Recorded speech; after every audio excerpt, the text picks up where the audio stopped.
So you managed to get 3 or 4 breakout pitchers on your staff for the first half, but how many of them are going to stay breakout pitchers in the second? I've got Jordan Rosenblum on the line to answer just that question here on the RotoWire Fantasy Baseball Podcast.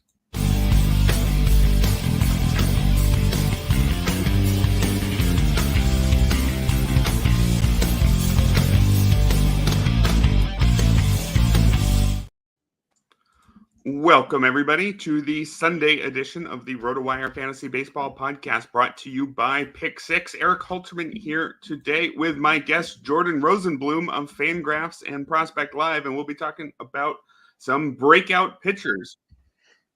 Jordan, how's it going? Doing good over here. It's another Sunday FAAB day, so it's always the best time of the week. Yeah, that must be exciting timing for you doing your fab from over in Finland.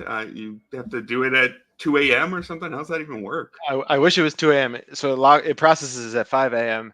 And if I'm lucky, I get to bed beforehand. But I do like to stay up for processing sometimes because it's exciting times to be alive. I was going to say, is that your late night routine or your early morning routine? Either of them pretty different than mine, I guess.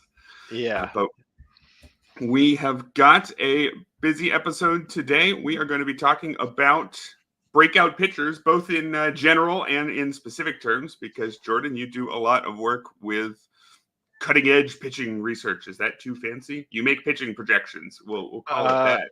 Yeah, make pitching projections seems like a fair summary. All right, so I figure somebody with your skills would be a good person to ask for questions about all these breakout pitchers. Bunch of guys who did way better than expected in the first half. Use your expertise, try to figure out just how many of them have the staying power to keep it up down the stretch. But first, as always, we've got a handful of headlines to talk about. And the potentially most significant one is Julio Rodriguez, who left yesterday's game with quad issues. Not yet sure how serious those are. He's going to undergo an MRI, but I assume if you've got Julio Rodriguez on any of your teams, at the bare minimum, you've got to make sure you've got an extra outfielder ready to cover for him in case this turns out to be anything.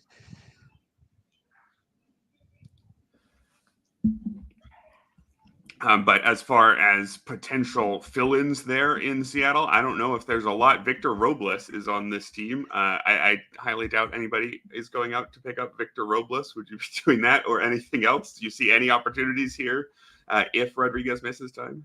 I think the Mariners are pretty platoony, so it's a little bit of limited appeal in terms of a replacement in like 15-teamers. But I think if Dylan Moore finds his way into everyday at-bats again, or Luke Raleigh does, those guys are always interesting enough if they're getting enough playing time. But yeah, hopefully Rodriguez doesn't miss too much time. Yeah, anybody with Julio Rodriguez as their first-round pick already been disappointed with how that has gone thus far. And if he misses time with a quad issue, it's just going to mean it's even longer until he has a chance of getting back to the form he was supposed to be in all season. Next up on our headlines, we have a similarly exciting young outfielder. James Wood just showed up on Monday for the Nationals and hit his first home run of his career last night. There will be a lot of leagues where James Wood has long since been on someone else's roster, but there are a lot of NFBC leagues where if he wasn't stashed back in draft season, this is the weekend you're going to have to go get him. So are you enough of a fan of James Wood that you would be throwing effectively all of your budget that you can at him basically everywhere you can? I think he probably will be one of maybe the biggest get of the season, but I don't have enough. I won't have enough money in any of my leagues because I've been like scrambling for certain categories, saves and so on. But I think he's okay as long as you leave. I don't prefer him to. There are other guys I like a little more, like Devin Williams or DeGrom, in terms of saving my fab. But I think in terms of rookie bats, he's tough to beat, and he's definitely going to go for a pretty penny after the strong debut, the strong first couple of plate appearances. Yeah, for sure. First 6 games, he's got an 886 OPS. So if he can keep that up, I think that alone, that's already enough to justify spending a ton of your budget on him. What do you think about James Wood's contact ability? I think that's been the real question to track here, because he struck out a lot coming up through the minors, but then he suddenly stopped striking out at AAA. And if James Wood makes an average amount of contact, which he's done so far, it's been 6 games, but he's striking out at a league average clip. If James Wood makes a league average amount of contact, he is incredible, right? He's potential top 5 fantasy pick already as soon as next year. I might not be exaggerating too much there. And he has enough going that it'll still probably work as a very good player, even if he strikes out too much. But would you be optimistic that the flashes of extra contact skill he showed in AAA this year, do you think that's real and has a chance to stick around? Well, I do peak projections for Prospects Live and Scout the Stat Line, and I have him at like 25, 26% K rate at peak, but also like one of the best hitters in the league at peak. So it'll work. His game will play. He's got power and speed. So 25, mid-20s K rate is fine for him. I think he can be very successful and make fantasy managers proud, even with the mid-20s K rate. Yeah, that seems right to me. That would be just a couple ticks worse than league average, but when you've got more than enough of everything else. When you do those peak projections, you're talking what, age 25 to 27 or something? That's still 4 to 6 years away for him? Yeah. So it could be a little closer to like high 20s at right now, which is more similar to what you'll see from the redraft projection systems. But the aging growth can happen pretty fast, and nobody really knows exactly when the peak is. But there's a kind of general agreement that it's between 25 and like 29. There's like a plateau. So once he gets to, he's not that far from the beginning of that sort of peak phase. Right. And I guess important to keep in mind with James Wood is he's just so young. He's just 21 years old. So there's really time for him to develop the skills he showed, last couple seasons. He's not a finished product. So sometimes we see these guys debut with legitimate contact concerns, but that doesn't necessarily mean those will stick around forever. I think back to someone like Chris Bryant, not that he's a positive comp to throw on anyone these days, but I remember he went from real strikeout problems to no strikeout problems at all pretty quickly. So it can happen for sure. Elsewhere in the headlines, we've got Edward Cabrera returning from a shoulder injury. Again, he'll be starting today against the White Sox.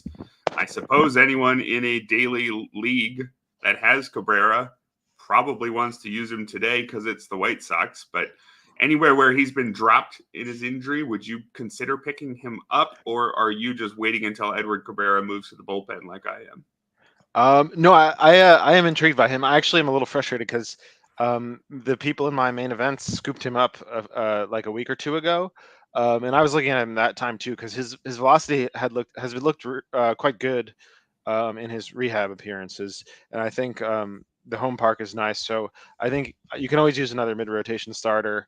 But then they placed him on the 60-day IL, and I didn't want to wait like the extra 2 weeks or whatever. Maybe today is a little earlier than I expected him back. I might have expected him back more like next week or the week after. But yeah, I think he's a fine mid-rotation, like SP6 or something in a 15 teamers. And I assume that means you'd be using him today because it's the White Sox, even though it's his first start back? Yeah, I think his usage has been normal enough that I wouldn't be too worried about pitch count. So there aren't any leagues that I'm in where I could afford. I have the luxury of benching somebody like that at the White Sox. All right, I think that makes a lot of sense. I think you got to use your pitchers against the White Sox. If they're on your roster and you're not using them against the White Sox, try to get some different pitchers. I think that's probably a good general rule. One final headline here. We have Yu Darvish landed on the restricted list yesterday for personal reasons. The reporting says something to do with his family, not a legal matter. Not a lot of real details that I'm seeing so far. So kind of wouldn't do much good to speculate exactly what's going on, which also means it's hard to say exactly when he's supposed to come back. Darvish was on the injured list, dealing with elbow issues, had resumed throwing, but wasn't particularly far in his progression. So I guess given the uncertainty, it's probably a drop in a lot of places. I'm not sure. How would you be playing this one if you're holding Yu Darvish? So I have him in my biggest, highest like stakes league, the main. And RotoWire has had him projected to return like next week for like a couple weeks now, always next week. Yeah. So I think it's very hard to say really. He could come back quite soon. because he was about to come back and then he had the elbow soreness, so they shut him down. But he's been throwing, and now there's this restricted list thing. I'd like to hold him because the upside of him coming back like quite soon, it would be frustrating to cut ties too soon, but it is getting pretty annoying. So if I'm desperate for the flexibility, I could see him being potentially cuttable, which I wouldn't have said a few weeks back. So If you were in a league where you could stash somebody about to come back from Tommy John, like say Robbie Ray, who's coming back soon, or Jeffrey Springs soon after that, or maybe somebody coming back from an injury like Clayton Kershaw a little bit after that. Maybe Kershaw's timeline's too long, but would you yeah, drop so Darvish for one of those guys? yeah, that's good. You're making me sort my preferences here. So yeah, I think I would go Springs over him because Springs is healthy. Last we checked, Ray is healthy. So I'd go both those guys over him. Like Darvish, the elbow injury could always be more serious than we know. But Kershaw also is like, I think he's healthy again, but he had a bit of shoulder soreness, was always scary. So maybe I would still go. Kershaw's also probably better than Darvish at this point, but also a little more of a wild card because people don't always come back from shoulder injuries. Kershaw versus Darvish is tough. Maybe I would still go Darvish there, but I don't know. Gun to my head, definitely Springs, then Ray, then Kershaw Darvish. I'm not sure. Okay, the definitely Springs then Ray. That's interesting because I've been looking at both of those a few places and had sort of by default been leaning towards Ray. For Springs, do you think he's a better pitcher? You're fully bought into the Springs we saw for that 1 year plus a little bit right before the injury? 'Cause I think their Yes. timelines are similar. Yeah, so Springs has been really, really good in his rehab appearances, and Ray has been more iffy. But then and this Springs home park is really nice also. So I think the projections have really like Steamer, my projections, whatever, have bought into Springs at this point, and they also like Ray. The one thing with Springs, he his velo had been normal like 91, 92, which is the same as we saw pre-injury, but his last start on July 3rd or July 4th, his velo was down 3 miles per hour. So that's a bit concerning. I want to monitor that. But even with that, I'm going to treat it as a blip since his velo was fine in the previous rehab appearances and side with like he's been dominant in his rehab appearances and he's got really good projections. So I prefer him over Ray slightly, but I like Ray a lot as well. All right, that's good intel there. Good case for both Jeffrey Springs and Robbie Ray. Anybody who's in a league where you're allowed to stash guys right before they come back from the IL, probably good time to do that for those guys. We're going to move on to the main topic of the day, which is breakout pitchers and how to analyze them right after this message from PickSix. Did you ever play the over-under game with your friends? Think I can eat that slice of pizza in under 30 seconds? Or I know it'll take you over a minute to down that 2-liter.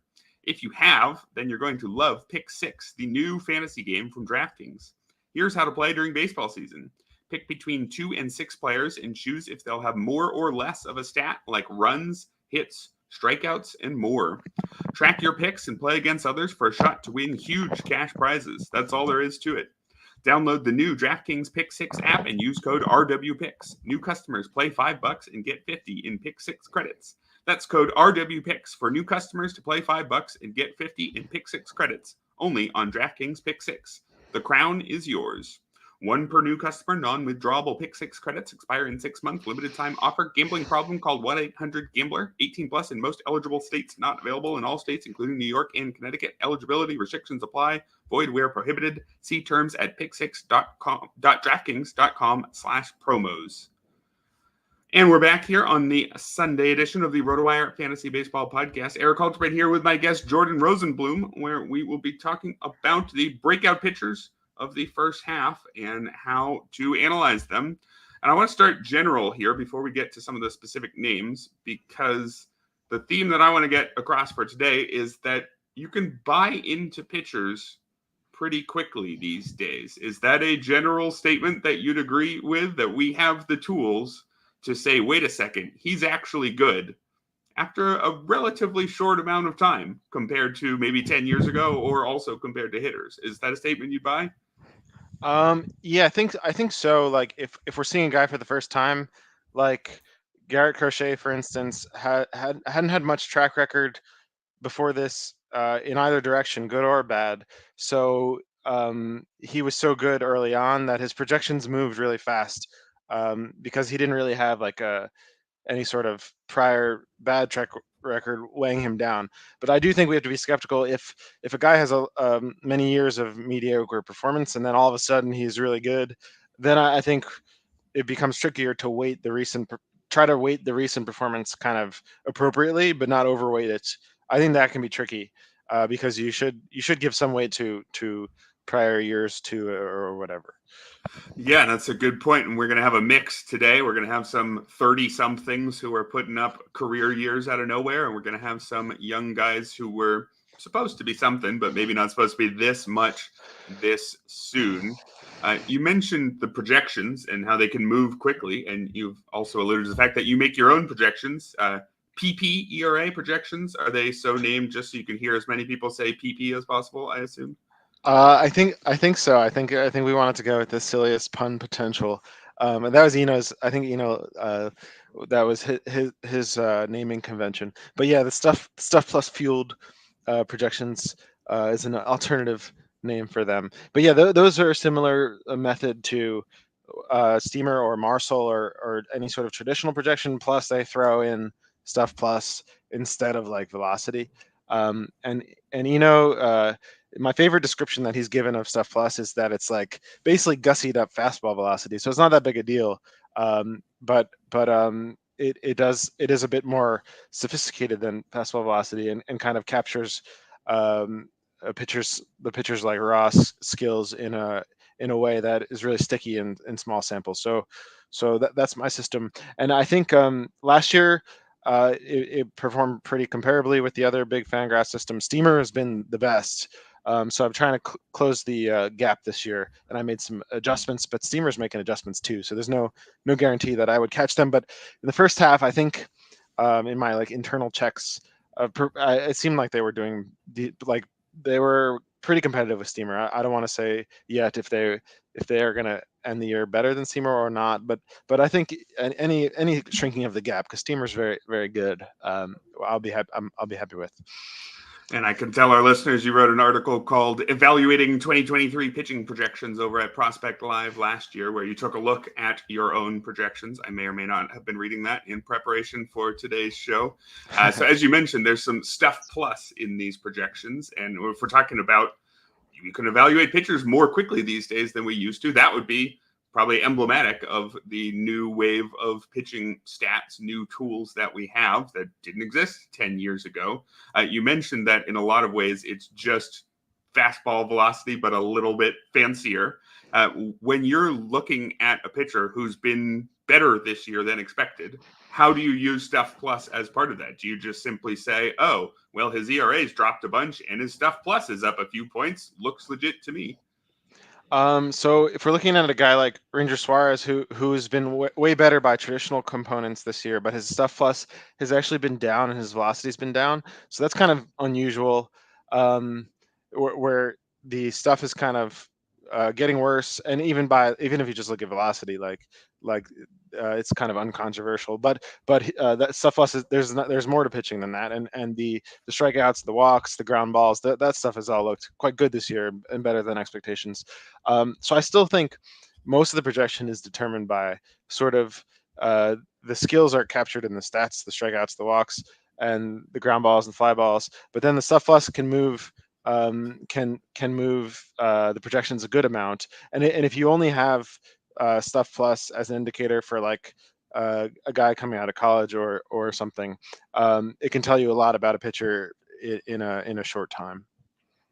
So let's move on to the specific pitchers. Since you mentioned Ranger Suarez, he's second on the list. We'll start with him. I had this sorted by a whole bunch of the ERA leaders who I would not have expected to be there. We've got 10 to 15 names, all with ERAs under 330 or so. Ranger Suarez at 227.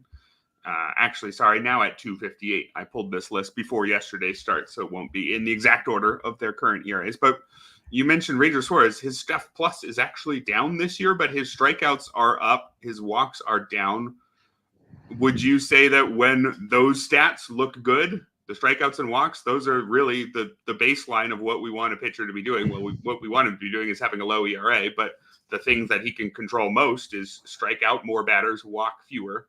If you have a pitcher who's good in that area, but down in something like Stuff Plus, are you looking mostly at the strikeouts and walks, or are you saying, wait a second here, there might be some reason to fear Ranger Suarez in the second half?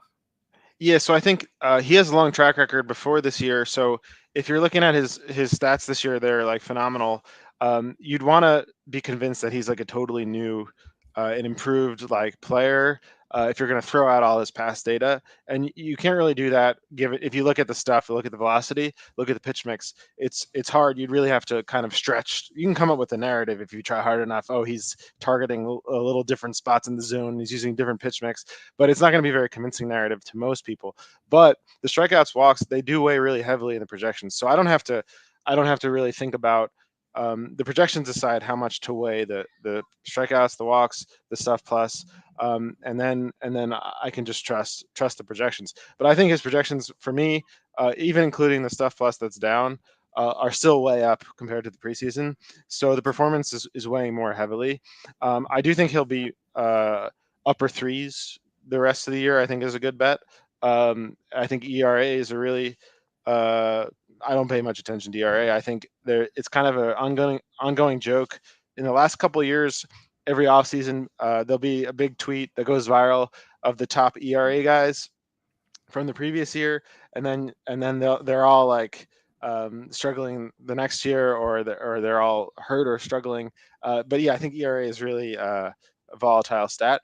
But I think Suarez. So I wouldn't put much weight on like a sub 3 ERA or anything. But the peripherals look good. The strikeouts and walks look good. So I think he's a good. He still could even be underrated, perhaps. But I think he's a good bet for mid to high threes ERA the rest of the way. And I would be pretty happy with that. Like if I was his a fantasy manager. Yeah, certainly. I think 2 years ago he had a 3.65 ERA. He could meet that and be just fine. Looking at some of the ERA estimators, which of course are different than projections, ERA estimators are backwards looking, but they give you a more accurate picture of how well a guy performed in a lot of ways. I don't know, what's your favorite ERA estimator? XFIP, Sierra? Yes, I like XFIP. Sierra's good too, but Sierra's like it's a little harder to grasp. Like you can't understand Yes. why a Sierra is good immediately. Like I guess it places a little more weight on strikeouts compared to XFIP. But XFIP is good. I think it's very clear what it's doing. It's capturing the strikeouts, the walks, the fly ball rate, and then it's assuming that they allow a league average home run per fly ball rate.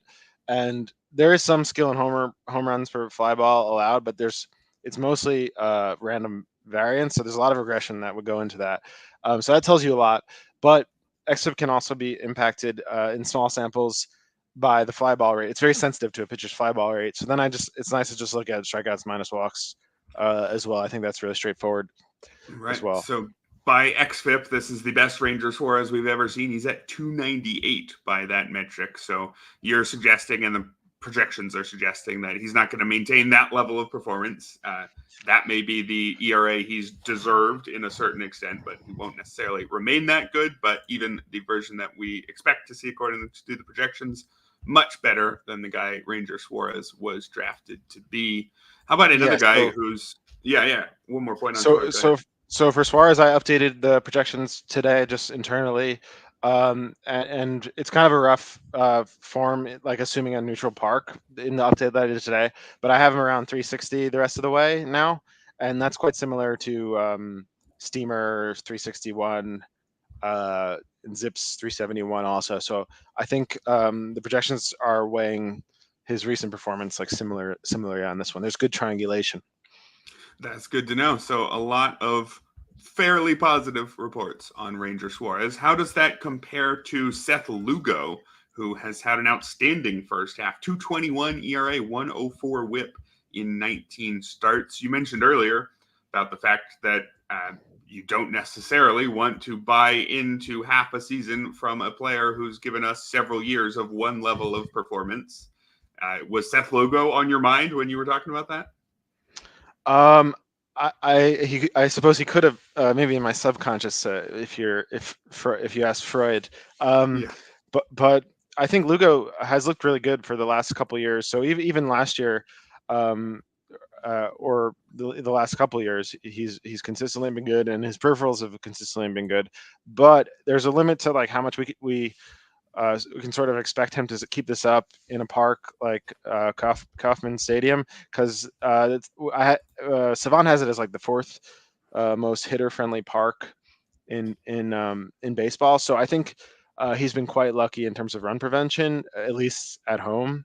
But I do think he has good raw skills, and um, like if you look at Steamer, they have him at a 14% strikeout minus walk rate the rest of the way, and it feels a little conservative because he's been more like 16, 17 in recent years. Part of that could be even the strikeout and walk park factors in Kansas City, but part of that maybe it could be perhaps undue skepticism, and my system has him a little closer to 16%, like which is more like what he's been in recent years.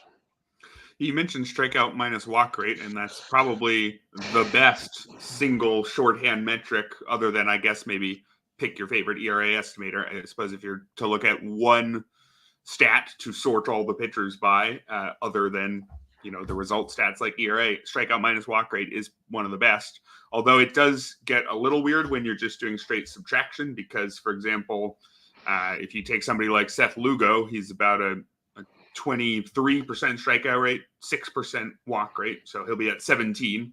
That looks very different than if you added, 6 to both of those numbers. A guy with a 29% strikeout rate and a 12% walk rate. Suddenly you're looking at like a Blake Snell or a Luis Heel type pitcher, a totally different type pitcher that has a similar strikeout minus walk. Or am I wrong in that that's actually totally fine and that those two pitchers are going to be basically the same, the high strikeout, high walk version and the medium strikeout, low walk guy? Yeah, I think in terms of run prevention, if you look at the correlation between like strikeout minus walk and run prevention, it doesn't matter if it's 29 minus 10 versus 25 minus 6. Like both are gonna. If you just have those data points, I think it's reasonable to expect a similar ERA, like all else equal. Even though they're for fantasy, it's different because obviously the 29% strikeout rate guy is going to get more strikeouts. But if you're just focusing on ERA, then I think it's fair to compare them like that. So maybe my bias against the guys who have the Seth Lugo style good strikeout minus walk rate, maybe that's just a fantasy bias, and that actually a guy with his numbers I should have more faith in. Because you just look at it's league average strikeouts, league average ground ball rate. The only thing in that trio of basic underlying stats that looks unusual for Seth Lugo is that he's got a good walk rate. But should I be buying into that more than I want to intuitively, I guess? Well, I think the fantasy bias is like appropriate to some extent because you need the strikeouts, but I do think that in terms of WHIP and in terms of ERA, the strikeout minus walk rate is quite is key. So you should make sure you're giving that a good enough amount of weight at least. All right. So do we like Seth Lugo more or less than Ranger Suarez in your projections? Did you say Suarez was preferred? Yeah. So I think I have them close in terms of neutral park. Like if you ignore the park factors, but Lugo's park is quite True. bad. So it's a big gap once you account for that. So it is kind of remarkable what Lugo's been able to do given his home park. And I mean, he could keep it up, but I wouldn't be comfortable betting on it over Suarez. All right, let's take a look at another pitcher with a surprisingly strong ERA in the first half. Blanco came out of nowhere to have a no-hitter early in the season, and if you thought he was going to fall off right after that because it was a total fluke, that hasn't really happened. 16 starts, 2.53 ERA, 101 WHIP, but I'm just moving my eyes a little bit to the right and seeing a whole bunch of ERA estimators that start with a 4. So I imagine if I ask you whether or not Blanco has much chance of sustaining his breakout, you're going to tell me probably not. Is that the case? Yeah. So my system is similar to the others. I think with like mid to low 4s ERA range, and I think Blanco is more testament to like the random variation in ERA than anything. But I mean, he has improved. He has improved his skill set this year, and he's a guy at least that you can use in like maybe like half the time in better matchups. But yeah, I think you shouldn't be betting on him keeping up the first half. Yeah, I know we can't just look at BABIP and say there's the answer, but when we see a 188 BABIP next to Ronel Blanco, I think we can say a few things, right? I think that if his BABIP was remotely normal and not 188, it's unlikely that people would really be talking much about Ronel Blanco this season. Yeah, I think that's a good point. That certainly doesn't seem like something that that is going to keep up for the rest of the year. Does he have some sort of contact suppression skills? Does that show up in your projections? Is he a peripheral beater and we should expect him to not rise all the way to those ERA estimators? Or if you were forced to bet, would you say he's going to jump all the way up to where his XFIP, Sierra, all those have him? Yeah, so the bat is giving him a little credit for like a lower BABIP, but Steamer's not really.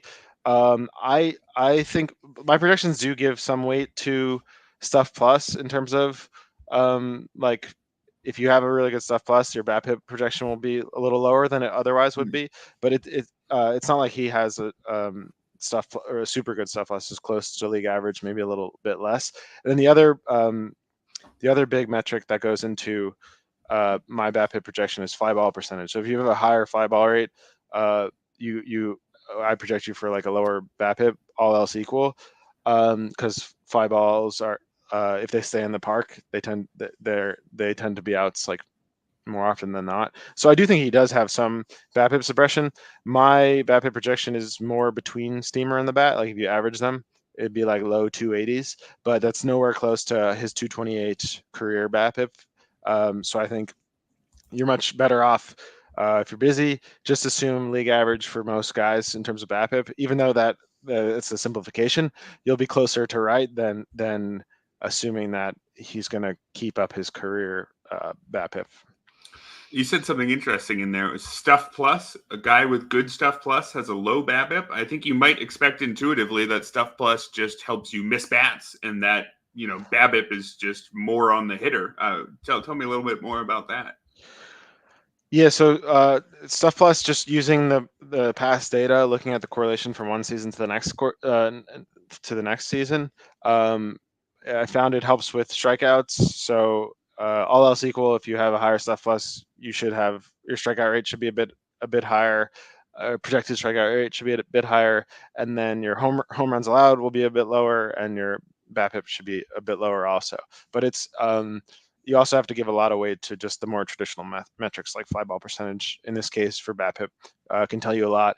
And BABIP is like famously hard to project. When I posted that article evaluating the projections, Tom Tango, who's the head of baseball MLB AM statistics, was one of his takeaways on the article was how BABIP is has so much random variance.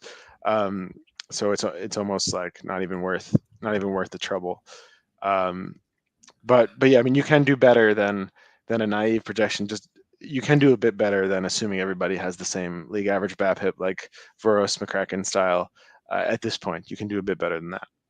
Well, when you've got Tom Tango reading your articles and telling you it's not worth the trouble, it probably was worth the trouble. Probably makes some pretty good work if he's reading it. Yeah, I'm satisfied with that. Yeah. Again, I do recommend checking that article out over at Prospects Live to anybody interested. Moving on to the next pitcher here, Tanner Houck. He has got an interesting story over the last couple seasons. Looked like he was the breakout pitcher of 2020. Or not 2020, I guess, only had 3 starts there, but 2021, really. He had 3 excellent starts in the short season and then 3.52 ERA and about half a season's of work in 2021. Then looked good in the bullpen in 2022, then moved to the rotation and really was not good last season, a 5.01 ERA for Tanner Houck. But this year, one of the stories of the first half, 2.68 ERA, 1.05 whip through 18 starts for Tanner Houck. How real is this breakout? More real than the Ranger Suarez one we've seen so far? It could be similar. It could be a similar story. I think in some ways it's a similar story, but even more extreme because Houck's home park is even worse for pitchers than Lugo's. But he has made those really substantial skill gains. And Houck is a guy that my traditional projections, like even Stuff Plus aside, they've been really high on because I give a lot of weight relative to Steamer. I would say I would give a bit more weight to like keeping a pitcher's ability to keep the ball in the park. So especially having higher ground ball rates, I think relative to Steamer, I give a bit more weight to that. So how could and Brady Singer, another guy that I think you want to talk about, are two guys that have sort of, when I look at my system in the off season, I'm thinking my system is too high on these guys. They're not that good. Why is my system projecting these guys too high? But it's hard to get your system to look exactly how you want it, you know. But then the season starts, and he actually is looking really good. So I should give it a bit of credit. I mean, I'm not saying it's perfect or that it's right to weigh those metrics more than Steamer, but I do think fly ball percentage or the ability to keep the ball in the park in terms of keeping the ball on the ground is a really sticky skill, just like strikeouts and walks. If you look at regression amounts, it doesn't need to be regressed very much. You get a picture of a clear picture of a pitcher's true talent at keeping the ball on the ground very quickly. So, yeah, you said something interesting there. You were talking about his ability to keep the ball in the park, and then you corrected yourself to fly ball percentage. But are they basically the same thing? If I'm looking at a pitcher's, or if I'm trying to project a pitcher's ability to keep the ball in the park next year, if I just look at how often does he give fly balls, am I getting effectively all the way there, or is there something else, an ability to give up soft fly balls that's actually worth trying to look for? Yeah, so there's a little bit of like an ability to give up soft fly balls but it's a little bit. Mostly if you take the xFIP approach, you just look at the fly ball rate and then you assume league average home run per fly ball rate, and you'll do pretty well as a projection system. My home run equation captures like 4 variables. So it captures ground ball percentage, it captures fly ball percentage, it captures like batters faced per game. So that kind of gives relievers a boost because relievers are known for being able to suppress contact relative to starting pitchers too. Like that's uncontroversial in the world of sabermetrics. And then it gives Stuff Plus some weight. And I've tried like looking at infield fly ball percentage, and things like that. But it's actually very hard to find the signal in terms of. So I will concede that there is some ability, like there is some sticky skill in having a lower home run per fly ball rate, and it could be definitely important for the outlier guys, like the super high fly ball rate guys like Joe Ryan, Bailey Ober. But mostly it's noise, and you can get 90% of the way there. Just look at fly ball rate, ground ball rate, like how usage, like total batters faced per game, maybe Stuff Plus or velocity or something, and that gets you most of the way there in terms of projecting home runs allowed.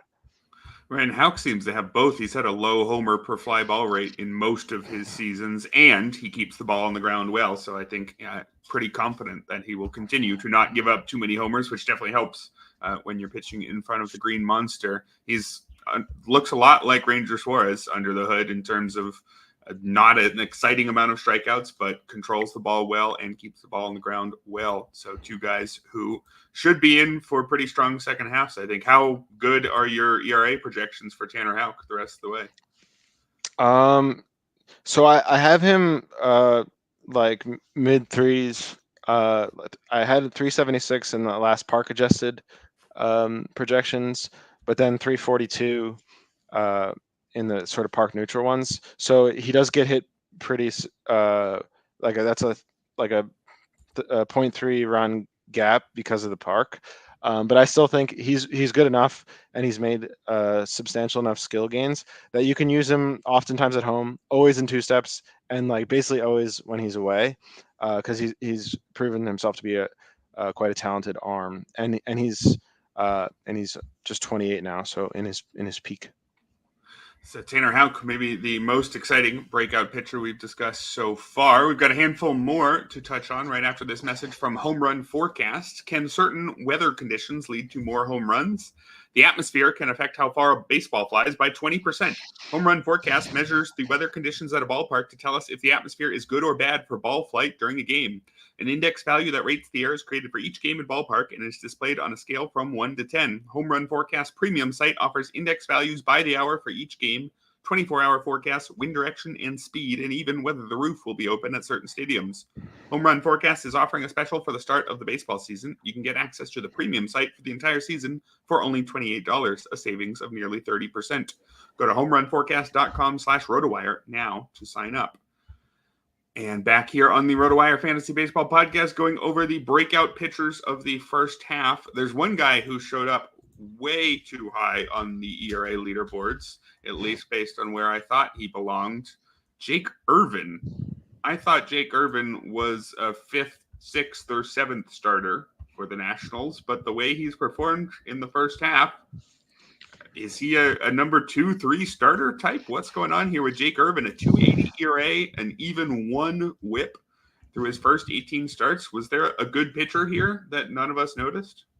I still think with him, it's more of he has made improvements, but he had a long sort of track record, minor league track record of mediocrity, and 2023 he wasn't overly impressive in the majors. So I think he's due for, sort of similar to Blanco, maybe, that should be due for a good amount of negative regression, and maybe more like a low fours ERA the rest of the way. I would feel more comfortable with that, which for me is more streamer territory in most contexts, I think.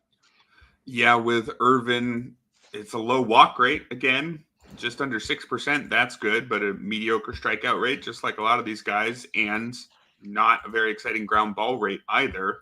I really don't see anything under the hood other than, again, that 6% walk rate. That tells me why he would have broken out. And I guess if you cut your walk rate from 10 to 6%, you should have a much better season. But unless he's doing other things that are exciting, I mean, generally speaking, this isn't the type of breakout that I would get behind. Yeah, so I think the reason why there could be enthusiasm behind him, and if you were to try to make the case for Irvin, so if you throw out everything before this year, just look at his numbers this year. His xFIP looks good, and I have projections. Some of my readers like this 1 year projection look, and if you just look at the 1 year, I have him more like 3.70 ERA. But then if you look at the full track record, it's more like 4.20 ERA, and this is like park neutral context. So if you're to throw out all the stuff, usually it's not advised to throw out everything before 2024. Usually in like a general sample, that approach will make you wrong more often than not. But in some cases, you can make the case that perhaps in this case, the pitch mix is totally new. He's just got a new pitch. He's throwing with the velocities way up or something. I don't think it's sort of the case here. So the projections will catch up if he sustains sort of the 2024 gains. But I think the most likely outcome is sort of somewhere in the middle. I think an ERA on the other side of 4 is a safer bet at this point. That's really interesting, the idea of projections that only look back to the start of this year. I haven't heard people talk about that too much. And like you said, I would imagine there's a good reason why we don't do that on normal cases, but it fits with the theme that we're talking about today. Pitchers can change quickly. And so I think there's a lot of breakouts you can miss if you just do, the naive weighted average that a lot of projection systems might do, or you take 5 times this year's stats plus 4 times last year's stats plus 3 times the year before that, divide by 12 or something like that. If you just do a simple weighted average, that doesn't actually correctly get at how relevant past years are for pitchers. But then, of course, it will get at it for many pitchers. It just won't get at it for guys like Jake Irvin. And I guess as a projectionist, that's got to be one of the hardest challenges, right? Is that you want to come up with a weighting system that works for everybody, but that's actually just not the case in baseball. Is that it's just not the case that everybody's 2021 is equally relevant in 2024. Yeah, but I think as a rough approximation, my goal as a projectionist would be to like have the lowest prediction error, and that's sort of straightforward. Then just weight it 3-2-1 or maybe 4-3-2. Just choose some sort of established weighting like that, and then you're pretty good there. But yeah, it's true that you will miss. There are certain breakouts that are legitimate, like Justin Steele and Cole Reagan's last year.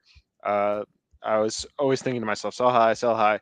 But now the projections like them, and Steele, I guess he was a little bit rough in terms of ERA very early on this year. But at that point, the projection systems had already bought in because of he's had a good enough track record. He had sustained the sort of gains for long enough. So at that point, it was clear, even from the projections perspective, that Steele's the guy you should be targeting, like a good buy low type. And at this point, the projection system's all like Reagan's too. It was park aside. Yeah, and I guess maybe looking at those very short track record projections, those 1 year projections will, at least if you don't believe them in most cases, at least they will serve as a brainstorming tool or something like that. They'll help you remember to not forget some other players. How quickly have the projections moved on Christopher Sanchez? He's somebody who was, I think, a popular sleeper during draft season after having a pretty promising half season last year, or slightly over half season last year.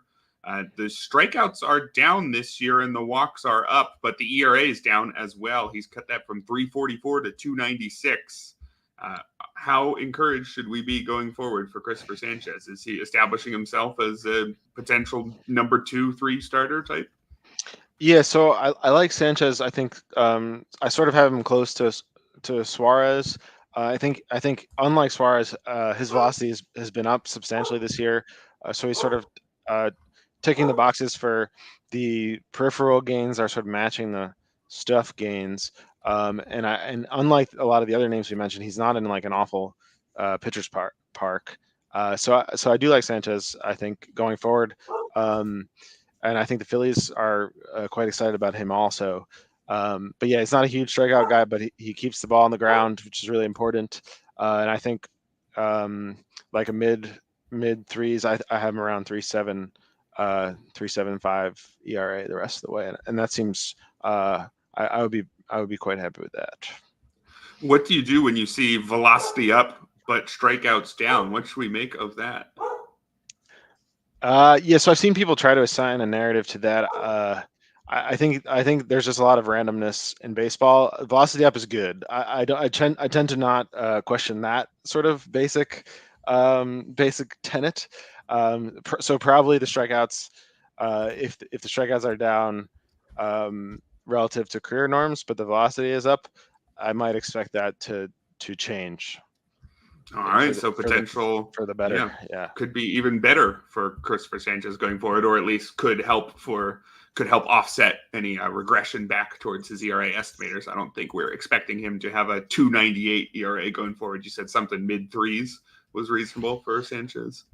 Yeah, I think mid threes sounds quite good, and mid threes would make him one of the better pitchers in baseball. There is a bit of a range. So Steamer has him 3.5 now, and the bat has him more closer to 4. I would say split the difference, and I think mine is more split the difference, 3.75, 3.7. That does seem like an unusually wide range. You usually see the projections sitting, maybe 0.2 runs away from each other. What do you think about Sanchez might make him confusing to the computers? I think with the Steamer, it's a little tough because I don't think the bat and Steamer assume the same league average. I think the bat might assume a quite higher league average. So you have to be a bit careful with these ROS Fangraphs projections when you're looking at the player pages. And it's hard to really account for that. But if you look at the WAR projections, which should account for the environment, then Steamer has 1.3 WAR the rest of the season for Sanchez, and the bat has 1.2.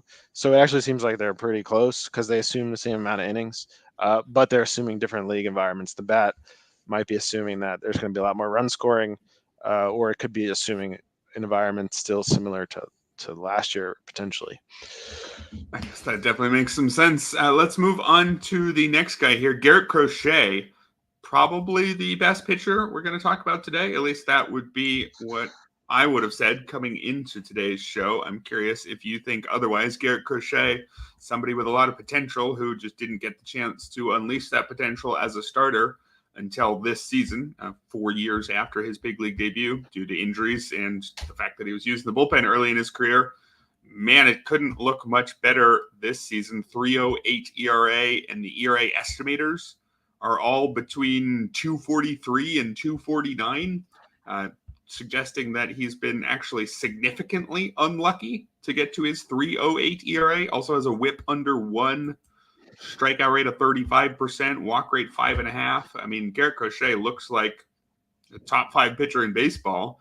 As a projectionist, are you willing to move him that high this quickly, or is there still some trepidation? Where exactly do we think Garrett Crochet is going to settle? Yeah, so I think Crochet is legit, and I think it's awesome. Those are cool kind of breakouts because his projection can move really fast because he didn't have much sort of track record before this. So if he was really bad early on, his projections would have moved really fast towards that. But there was a lot of upside, I think, with him, and I didn't really get enough shares with him myself, but I think Steamer has him as like SP6 rest of the way. I think he looks like a real SP1 for 2025, but I do think the usage seems to be like a big concern in redraft for the rest of the way because he hasn't really had like he hasn't put up big like workloads in his career, but there's some upside there because if a team acquires him at the deadline and he's supposedly being dangled at the deadline, they're going to want to probably use him as a starter, and they're probably going to it'd probably be a contender that's planning to capitalize on how good he is. So in that case, I think they would still. It's hard to imagine them shutting him down before the playoffs, but they may pitch him once a week only or something like that. But yeah, Crochet is really good. And I think, if anything, potentially still underrated. Yeah, I would agree with you that unfortunately the rest of this season, a little bit nervous about his fantasy value. And if I was in a redraft league, probably would have wished that I traded him 2 weeks ago for that reason. But in terms of how good I think he's going to be going forward, for me, definitely half a season with those kind of underlying numbers, particularly the strikeout to walk rate. If you're near a 30% strikeout minus walk rate, you can 3 months is enough. If you're able to do a 30% strikeout minus walk rate for 3 months, you're an outstanding pitcher. Yeah, and I mean, if he had like a long track record of like 5% K minus BV for like 5 years before this, I would be much more skeptical. But he doesn't. He so in that sense, from everything we've seen, if you only analyze what the data we've seen from him, it's hard to not be quite excited. All right, I want to do one more guy in a little bit more detail, and then I'll throw a handful of names at you at the end where you can tell me one or two who you're interested in. And that's Shota Imanaga. Curious on your thoughts on him as somebody who has had to project him, what that is like, projecting a guy coming over from Japan, and what that means for how quickly our opinions on him are able to move after we've seen him in the majors. So I would imagine that your projections didn't have him for a 3.16 ERA heading into the season, but after he has produced that number through 16 starts, how optimistic are the models at this point? Yeah, so for the Japanese guys, I didn't really have. I maybe didn't have the bandwidth to create the translations for them. Like, so I outsourced it to Clay Davenport, who is sort of has the most famous MPB translations, and Davenport really liked him coming into the year. Zips and Steamer also have translations for the foreign leagues, and they both really liked him. I think Zips sort of famously liked him more than Yamamoto. And so my projection right now, and I did sort of do like a bastardization of taking some Davenport pieces and taking his WBC stuff plus to make a projection for him, and the projection for him was quite good entering the year, but it also had him as like a homer prone pitcher because he lets up a lot of fly balls, and I think that's why his xFIP is more like, I think it's around 3.7 now. And I think the projections are more around there as well, for me also, but my projections only capture his stateside performance. But yeah, so I do think he's going to let up a lot of homers, and he's due for a lot of negative regression there. But he's really good at strikeouts, racking up the strikeouts, limiting the walks. So I think he's super good, and somehow like the Cubs still got him for like quite a bargain, even though Senga, like I thought the teams learned their lesson last year, like seeing Senga go for such a bargain bin price. But then a lot of these a lot of the international signings, they still seem to be fairly like consistently paying off. Yeah, I would agree with that. I guess the fact that Imanaga is a 30-year-old when he signed his free agent deal, maybe that kept the price down a little bit. But man, $13 million a year for 4 years, that's looking like a steal for the Cubs. We mentioned earlier looking at both a player's fly ball rate and their home run per fly ball rate. In the case of Imanaga, he doesn't have quite an outlier low ground ball rate like it looked like he was going to. It looked like he might be in the 20% something ground ball rate. He just has a normal low ground ball rate, 34%. Plenty of pitchers are in that range. He looks like he's been a bit lucky in terms of home runs per fly balls. He's just under 10% there in 16 starts. Can we say anything about his soft fly ball skill, or would we just be looking at the league average home run per fly ball rate for what we expect him to do given going forward? Yeah, I think the regression amount there, so like the amount of regression to the mean that you would add in for that statistic for home run per fly ball rate is so large. Derek Hardy, in an old Baseball Prospectus article, found it was like 9 years of sample. So there could be some signal in there, but very little. I think he's quite fly ball prone, and he's gonna let up his fair share of homers, but it's fine because he's good at the other stuff. He's good at the strikeouts and the walks. All right, so maybe we expect Imanaga to rise somewhat. I think you said 3.7-ish. He's down to 3.16 now, but I think that seems pretty fair. Still going to be perfectly happy with what if you look at from Imanaga in the second half. If you look at the qualified starters, just quickly looking at the leaderboard, so Imanaga has the 6th highest fly ball rate at 48.1%, and the number one is Andrew Abbott at 50%. So he's quite at the like 95th percentile in terms of fly balls allowed. Yeah, sure. I was looking at his ground ball rate and saying he wasn't quite an outlier, but maybe he is a little bit more of an outlier. I guess if you're talking about fly ball rate, you should probably actually look at fly ball rate and not just look at ground ball rate. I think both are good to look at, but yeah, it may be that the line drive rate has been a bit like low, unsustainably low as well. All right, so we're coming up on an hour here. Just got a few minutes left, but I had a few more names on the rundown, and I'll just let you tell me if any of these guys has stood out to you as actually good and legitimately worth what they've done in the first half or close to it. And if any are nowhere near that, please let me know as well. You mentioned Andrew Abbott. He's on here, 3.28 ERA. All these ERAs were before yesterday's starts. Apologies if somebody's ERA has moved since then. But Andrew Abbott, 3.28. Reese Olson, 3.21. Eric Fetty, 3.13. Brady Singer, 3.05. Gavin Stone, 3.03. So 5 pitchers there who I don't think anybody was expecting a lot from. Some of them probably people were expecting absolutely nothing. But in general, those would have been late sleepers, but not even the ones you're excited about. And they've all been quite good in the first half. So any of those names stand out to you as, no, they've actually moved the needle and we should be paying attention to these guys? So I think a few of those are the parks are kind of limit the enthusiasm.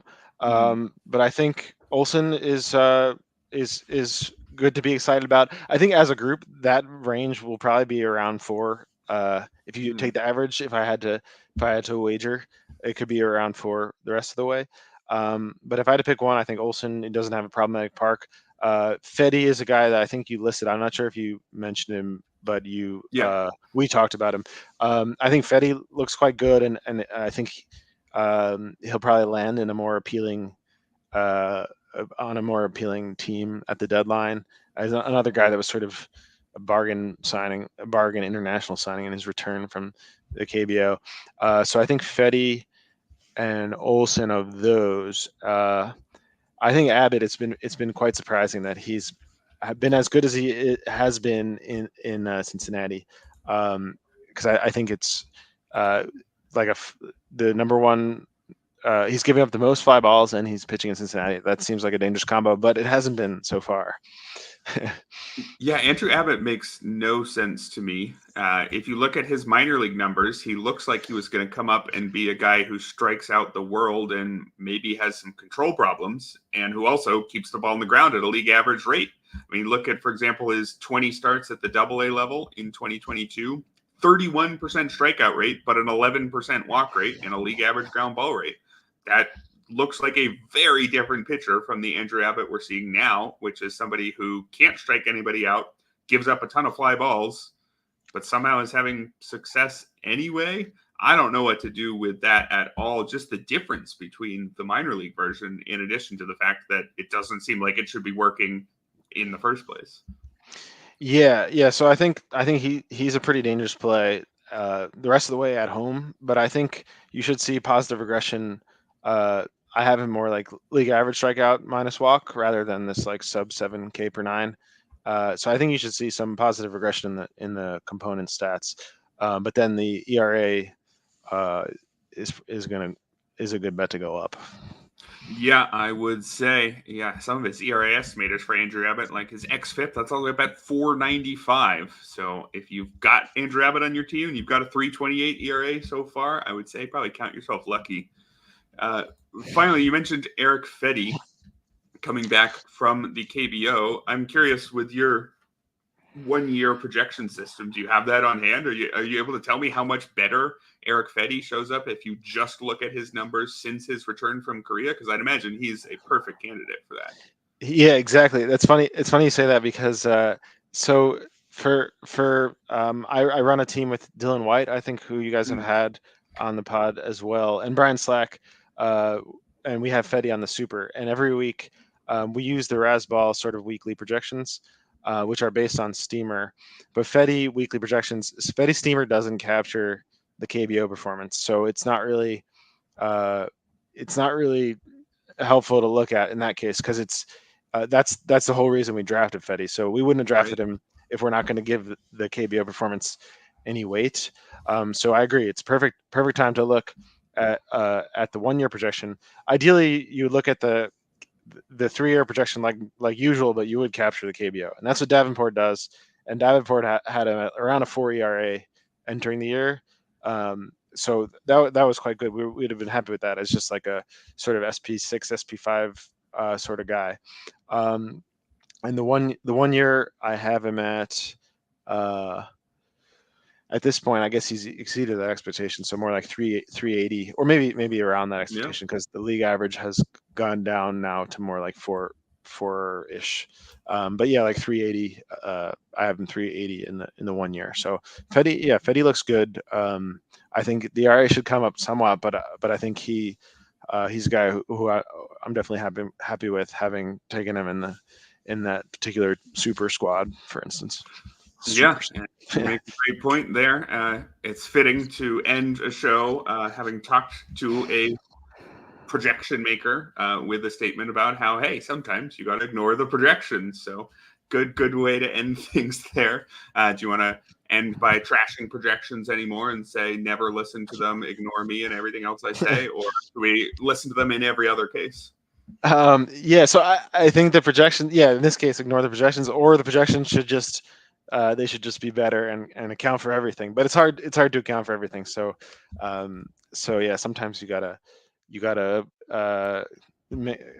consider the idiosyncrasies and the nuances. Yeah, it's a great point. Well, that's going to do it for today's show. Thank you, listeners and commenters, and thank you very much, Jordan. Where can people find you and your work? So I'm mostly writing at Fangraphs now, and then I have projections featured at Prospects Live and at Scout the Stat Line, so you can find them at either place. I think that covers it. Oh, and All right. and Yeah. Eno Go ahead. should update his pitcher ranks soon, I think, which should have my PPERA in there at the Athletic as well. Excellent. Well, if the projections are good enough for Eno Saris, they are good enough for me as well. Thank you very much for your time, Jordan. And we'll be back tonight. Jeff and Scott will be breaking down the weekend fab here on the RotoWire Fantasy Baseball Podcast.